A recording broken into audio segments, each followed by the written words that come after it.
"Please, don't kick me. I'm already hurt," cried the black waitress. Then Undercover CEO did this. What if a single moment of cruelty could change everything, but not in the way you'd expect? The fluorescent lights of Rosie's diner cast harsh shadows across 36-year-old Keisha's face as she knelt on the cold linoleum floor, frantically wiping up the coffee that had been deliberately thrown at her feet. Her uniform was stained, her dignity shattered, but it was the words that hurt most. "Clean it up, and maybe learn some respect while you're down there," the customer had sneered, his voice dripping with contempt that made her stomach turn.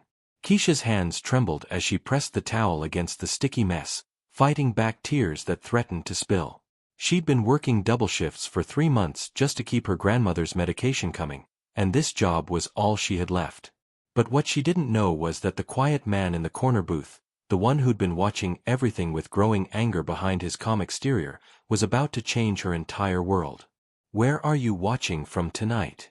The morning had started like any other for Keisha at Rosie's Diner, a weathered establishment on the outskirts of town where truckers and locals gathered for coffee that was too strong and conversations that ran too long. She'd arrived at 5:30, same as always, tying her apron with practiced efficiency while her mind wandered to the stack of medical bills waiting at home. Her grandmother's diabetes had worsened, and the cost of insulin seemed to climb higher each month, no matter how many extra shifts Keisha picked up. In the corner booth sat a man she'd never seen before, dressed simply in jeans and a flannel shirt that had seen better days. 42-year-old Jonathan had specifically chosen this diner after months of receiving complaints about his restaurant chain's treatment of workers. He'd built his empire from nothing, starting with a single restaurant 30 years ago, and now his company employed thousands across the country. But lately, the corporate culture had shifted away from the values he'd tried to instill, and he needed to see the problems firsthand. Keisha approached his table with the same genuine smile she gave everyone, despite her exhaustion. "Good morning, Han. What can I get started for you?" Her voice carried a warmth that reminded Jonathan of his own grandmother, who had worked 3 jobs to keep him fed and in school. He ordered coffee and eggs, but what struck him was the way she remembered exactly how the elderly man at table 6 liked his toast, and how she slipped an extra biscuit to the young mother struggling to keep her toddler quiet. The trouble began when a group of businessmen in expensive suits entered, loud and demanding. Their leader, a man with cold eyes and a cruel smile, seemed to take pleasure in making Keisha's job difficult. He complained about everything. The coffee was too hot, then too cold, the service too slow, then too rushed. Each criticism grew more personal, more cutting, and Jonathan watched Keisha's shoulders tense with each verbal blow. The other customers grew uncomfortable, but no one spoke up. The businessman seemed to sense her vulnerability, the way a predator recognizes wounded prey, and his attacks became more deliberate. When he demanded she bring him a fresh cup for the 3rd time in 10 minutes, Jonathan realized this wasn't about customer service. This was about power, and cruelty, and something much darker. The businessman's harassment escalated with each passing minute, his voice growing louder and more aggressive. "Are you deaf or just stupid?" he snapped when Keisha didn't immediately understand his complaint about the temperature of his eggs. The words cut through the diner's morning chatter like a knife, and conversations stopped as other patrons shifted uncomfortably in their seats. Jonathan's jaw tightened as he watched Keisha's face flush with humiliation, but she maintained her composure with a grace that spoke of years of enduring such treatment. "I'm sorry, sir. Let me get you a fresh plate," Keisha said quietly, her voice steady despite the tremor in her hands. But as she reached for his plate, he pulled it away suddenly, sending coffee splashing across the table and onto her uniform. The hot liquid soaked through the thin fabric, and she gasped, more from surprise than pain. "Now look what you've done," he declared loudly, ensuring everyone in the diner could hear. "Clumsy and incompetent. Do they hire anyone off the street these days?" His companions laughed nervously, but their discomfort was obvious. Other customers looked away, unwilling to get involved, and the manager was conspicuously absent from the floor. Jonathan felt his blood pressure rising as he watched this beautiful, hard-working woman being systematically destroyed by a man who clearly enjoyed every moment of her suffering. He thought about his grandmother, who had cleaned office buildings at night and endured similar treatment from people who considered themselves her betters. He thought about the employees in his own restaurants, and wondered how many of them faced this kind of cruelty when he wasn't around to see it. Keisha knelt to clean up the spilled coffee, and that's when the businessman made his most vicious move. "While you're down there, maybe you can think about whether you're really cut out for this kind of work," he said with deliberate cruelty. The implication was clear, and the racist undertone made Jonathan's stomach turn. Several customers winced, and an elderly woman at a nearby table whispered, "That's enough," under her breath, but still, no one acted. If this moment touched your heart, please give the video a thumbs up. Keisha's dignity hung by a thread as she continued cleaning, her movements mechanical, her spirit clearly breaking. She'd endured worse in her life, but something about this felt different, more personal, more devastating.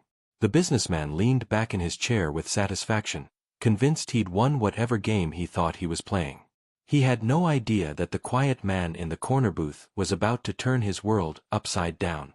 The breaking point came when the businessman deliberately knocked his water glass to the floor as Keisha stood up. The crash echoed through the suddenly silent diner, and pieces of glass scattered across the linoleum like her shattered hopes. "Oops," he said with mock innocence, his smile cold and calculating. "Better clean that up too, sweetheart. Wouldn't want anyone to get hurt because of your carelessness." That's when Keisha finally broke. "Please," she whispered, her voice barely audible as she knelt again among the broken glass. "Please, don't kick me.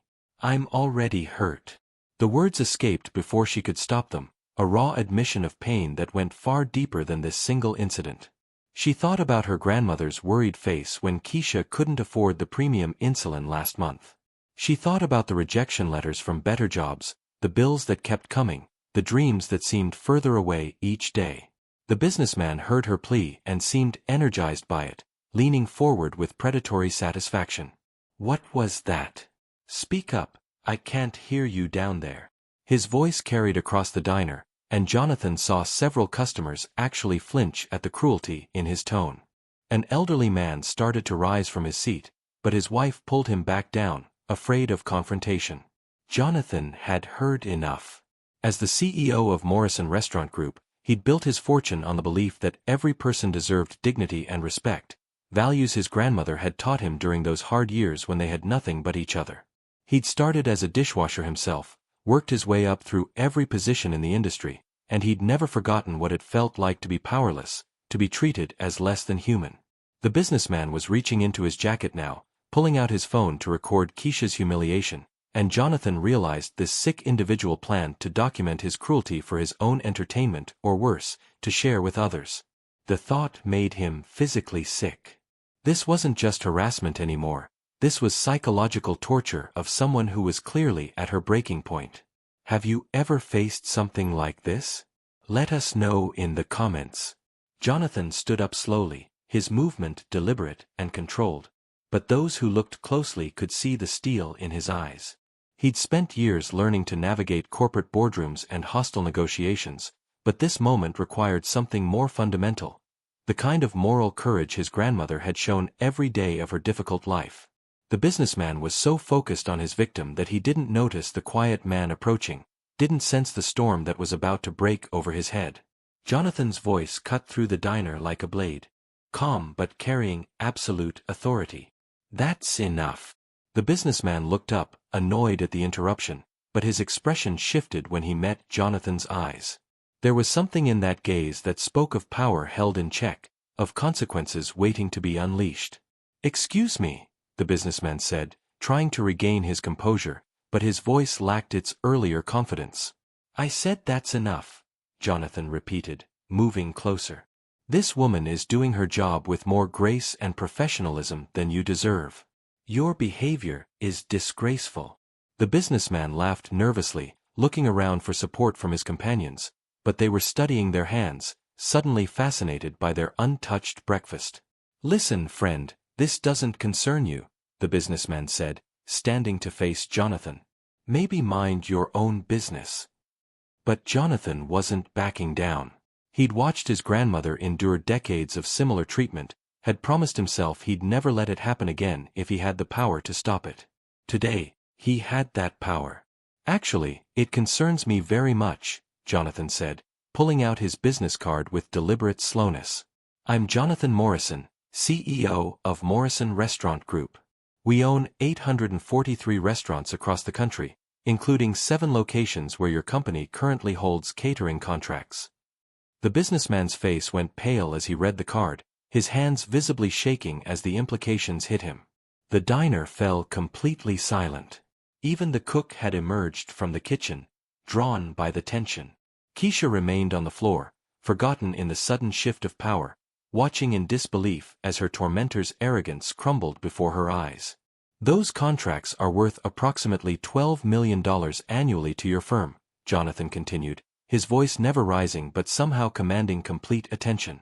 Contracts that will be terminated immediately if this is how your leadership treats service workers.